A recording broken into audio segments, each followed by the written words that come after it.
Hi and welcome to FilmFile, the little mini bonus video episode. I'm Andy from FilmFile and we're going to be recording a new episode today, and what I'm intending to do with these video ones is little supplementary things to complement the podcast and also to talk about what's coming up in the upcoming podcast. You can find the podcast if you've never listened to it before and you've just accidentally stumbled on this video on YouTube. You can find the podcast via pod.link/filmfile. The logo looks like the logo at the beginning of this episode, so you should be able to find it there. Or just do a search on things like Spotify, iTunes, whatever your favourite platform is. Hopefully it'll turn up there. If it doesn't, leave a comment down below to let us know what streaming service you're using, and we'll see about getting it out on there so you can subscribe, follow, listen, enjoy to the film show by Film Geeks for Film Geeks. Now anyway, before I get to recording the latest episode today with my co-host Lee, I just thought I'd do this little one just as a little interim thing and to introduce one of the elements that we brought in during this corona lockdown. Now during the lockdown, obviously there's been no new releases at the cinema. There have been some on Netflix and other streaming platforms which we've had a chance to dabble in and see. But in order to keep content coming, even if there was a lacking on other channels, we decided to introduce retroactive looks at, and deep dives, as we're calling them, on films that have meant something to us through the years or we've disagreed on over the years.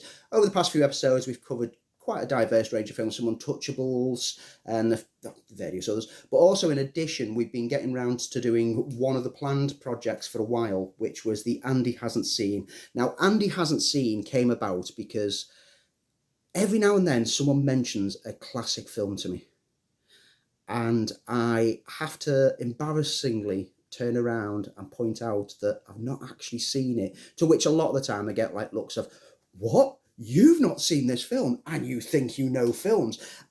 I do know films, and I do know of these films, and I know lots of background information about these films, and I could probably talk about them as though I'd watched them. But I like to be honest, and I like to admit to when I've not watched them, whilst also feeling that little bit of shame that I've never got round to it. Well, early this year during the Oscars, on the road to the Oscars, me and my brother-in-law were looking at working out our usual competitive nature of who's going to guess the most right. And I found an app called Meet the Awards.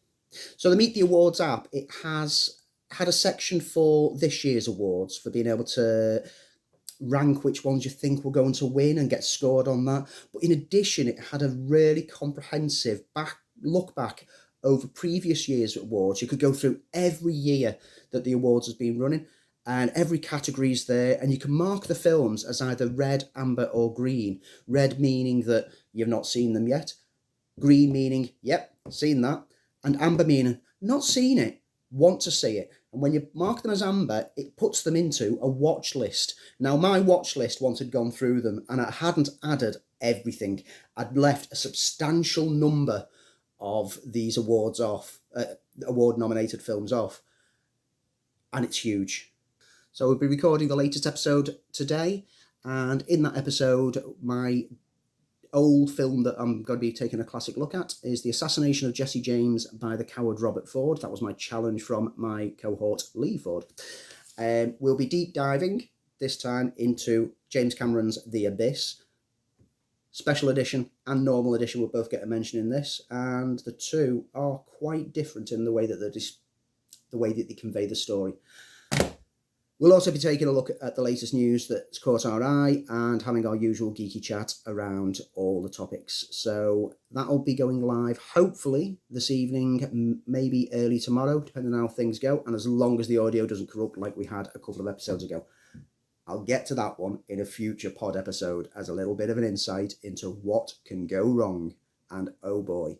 Anyway, have yourselves a good day, enjoy what you can of lockdown, and take care, stay safe and stay alert, because the world needs alerts.